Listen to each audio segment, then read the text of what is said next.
Good morning. मैं हूं निर्भय और आज मैं बताऊंगा कि कैमो प्रिंट का सीमलेस पैटर्न कैसे बनाते हैं। आप जैसा देख रहे हैं अभी स्क्रीन पे बहुत सारे कैमो प्रिंट्स हैं, पर हमें गारमेंट्स में यूज़ करने के लिए we need seamless pattern, right. तो ये इलस्ट्रेटर पे कैसे बनाना है ये मैं आज दिखाऊंगा। ठीक है, तो सबसे पहले हमें एक कलर चाहिए, लिस्ट ऑफ कलर्स कि किस कलर का कैमो हमें चाहिए। तो फॉर एग्ज़ाम्पल मैं ये वाला इमेज यहाँ से कॉपी कर रहा हूँ, राइट क्लिक एंड कॉपी, और मैं इलस्ट्रेटर पे ले जा रहा हूँ। इलस्ट्रेटर पे मैंने इसे पेस्ट किया, एडिट एंड पेस्ट करके। ठीक है, और हमने कुछ रेक्टेंगल चिप्स बना रखे हैं, इसमें मैं कलर पिक कर लूँगा। पहले मैं एक स्वाच को सेलेक्ट करता हूँ और फिर आई ड्रॉपर टूल जो कि यहाँ है, आई प्रेस करके, इसका शॉर्टकट है आई, और इससे मैं कलर पिक कर लूँगा। तो फर्स्ट कलर जो है वो मैं बेस कलर ले रहा हूँ। Second colour direct selection tool से मैंने स्वाच पे क्लिक किया, हाँ ये बेस है, और ये तीन कलर हमने पिक कर लिया है। ठीक है, तो अब हमें कैमो बनाना है। कैमो के लिए हमें ये शेप्स चाहिए होगा, तो अब इस समय इसका काम नहीं है, मैं इसे साइड रख देता हूँ। शेप्स के लिए आप एन प्रेस कर सकते हैं कीबोर्ड पे, जिससे ये वाला पेंसिल टूल सेलेक्ट हो जाता है। N for pencil. अगर यहाँ पे पेंसिल नहीं दिख रहा होगा, कोई और टूल सेलेक्ट हो रहा है, तो यू कैन सर्च हियर। इसको डेट तक प्रेस करके पेंसिल टूल ले लेना है। ठीक है, और उसके बाद फिर एक कुछ रैंडम शेप्स ड्रॉ करना है। ठीक है, फॉर एग्जांपल मैं कुछ रैंडम शेप्स ड्रॉ कर रहा हूँ। आई फॉर आई ड्रॉपर, मैं इसे पिक कर रहा हूँ, ये वाला कलर। फिर एन फॉर पेंसिल, मैं कुछ और शेप्स ड्रॉ कर रहा हूँ। ठीक है, मैं रैंडमली कुछ शेप्स यहाँ पे ड्रॉ करने की कोशिश कर रहा हूँ। I for eye dropper, second colour, and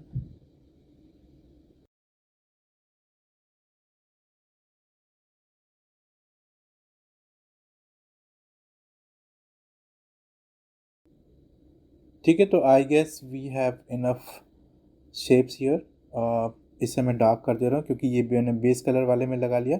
तो इन दोनों को मैंने सेम कर दिया, यानी हर एक कलर की दो दो पैटर्न हमने बना लिया है। ओके, अब इसको मैं साइड कर देता हूँ, इन सबको एक साथ रख लेता हूँ।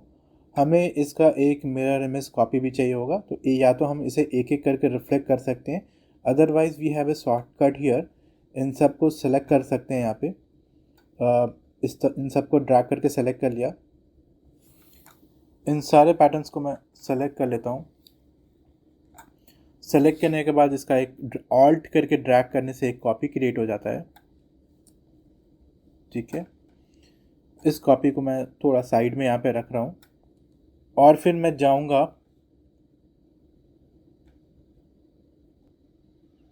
Object, transform and transform each. तो आप देखना इससे क्या होता है। ट्रांसफॉर्म ईच पे मैं अगर इसे रिफ्लेक्ट कर दूँ दोनों साइड से और ओके कर दूँ, तो आप देखेंगे, कंट्रोल माइनस, आप देखेंगे ये और ये इसका मिरर इमेज हो गया। ठीक है, इसका मतलब हमारे पास 6 के जगह पे 12 डिफरेंट कैमो मिल गए। अब इसे मैं इन सबको एक साथ प्लेस कर लेता हूँ,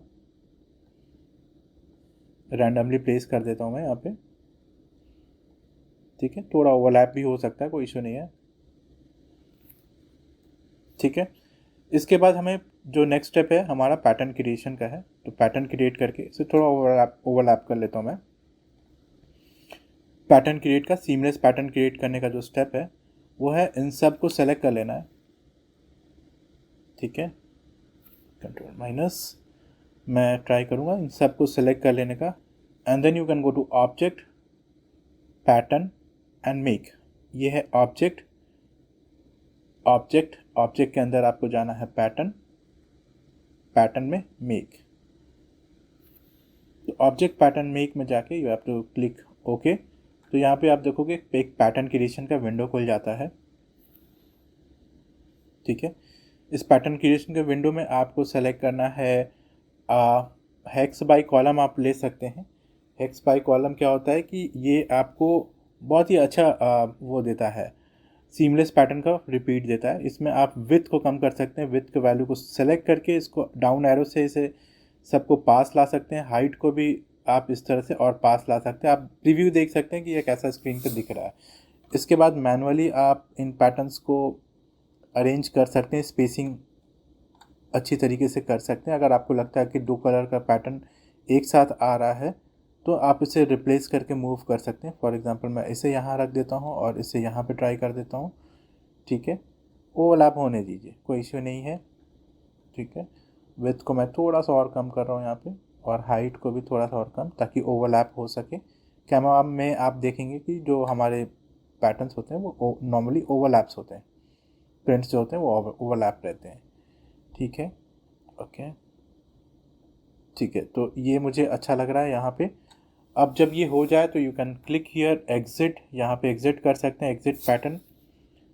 अगर आपको लगे कि ये पैटर्न सही है तो आप ऊपर में यहाँ पे एग्जिट कर सकते हैं या स्पेस पे डबल क्लिक कर सकते हैं। तो मैं यहाँ पे एग्जिट कर देता हूँ, तो आप देखेंगे कि हमारा एक पैटर्न जो है वो यहाँ पे क्रिएट हो गया है। ये हमारा न्यू पैटर्न क्रिएट हो गया है स्वॉचेस में। ठीक है, ये हमारा न्यू पैटर्न क्रिएट हुआ है। अब इसको मैं यूज़ करके दिखाता हूँ। तो सबसे पहले मैं इन सबको यहाँ से डिलीट कर देता हूँ, अब इसका काम नहीं है। ओके, इस पैटर्न को मैं यहाँ ड्रैग करके बाहर निकालूंगा तो आप देखेंगे कि ये जो पैटर्न है इसका कोई बैकग्राउंड नहीं है। ठीक है, तो इसका बैकग्राउंड क्रिएट करने के लिए आपको क्या करना पड़ेगा, आप इसे ध्यान से देखेंगे इस पैटर्न को, तो यहाँ पे दो रेक्टेंगल आपको दिख रहे होंगे, एक बाहर रेक्टेंगल, एक अंदर रिकॉर्ड। अंदर वाले रेक्टेंगल को आपको डबल क्लिक करते जाना है जब तक कि सिर्फ ये वाला रेक्टेंगल, अंदर वाला रेक्टेंगल सेलेक्ट ना हो। इसे आपको डबल क्लिक करते जाना, इस तरीके से कुछ दिखने लगेगा। तब आपको करना है एडिट में जाके कॉपी, एंड देन एडिट में जाके पेस्ट। इस लाइन को, इस रेक्टेंगल को एक्चुअली हमें कॉपी करना है, control C and then control F, paste in front. ठीक है, और इसके बाद हमें सेलेक्ट करना है एक बेस कलर। आप इसे ब्लैक भी ले सकते हैं या फिर आई पिकर करके जो हमने फर्स्ट कलर चिप रखा था वो ले सकते हैं। और ये होने के बाद आप एग्जिट करेंगे यहाँ से। ठीक है, आप इस पॉइंट से आप इसे एग्जिट करेंगे या बाहर में डबल क्लिक करेंगे। ठीक है, डबल क्लिक करने के बाद आपको करना बस इतना है कि ये जो विथ बैकग्राउंड जो हमारा कैमो क्रिएट हुआ इसे हमें स्वॉच में डाल देना है। तो आप देखेंगे यहाँ पे एक न्यू स्वॉच क्रिएट हो गया है। अब ये वाला जो स्वॉच है ये विद बैकग्राउंड है, ये जो हमारा पहले वाला स्वॉच था विदाउट बैकग्राउंड था, और ये वाला स्वॉच हमारा विद बैकग्राउंड है। मैं इसे यूज़ करके दिखाता हूँ, इससे मैं डिलीट कर देता हूँ, इससे काम हो गया। मैंने एक रेक्टेंगल लिया, रेक्टेंगल में इसे यूज़ करता हूँ। ठीक है, आप देखेंगे ये सीमलेस पैटर्न है। टेस्ट करने के लिए मैं एस फॉर स्केल दबाऊंगा, स्केल से हमारा स्केल टूल सेलेक्ट हो जाता है। कंसोल बटन दबा के और शिफ्ट दबा के मैं इसे छोटा करता हूँ, तो आप देखेंगे ये जो हमारा पैटर्न है वो सीमलेस कैमो प्रिंट क्रिएट हो गया है। तो आई होप कि आपको ये समझ में आ गया होगा। आपको कुछ भी ऐसा इसमें प्रॉब्लम लग रहा है, you can always ask me in comment. Video को पॉज करके आप इन पैटर्न्स को फिर से क्रिएट करने का कोशिश कर सकते हैं। It will give you a seamless pattern. ठीक है, thank you so much, that's all for today.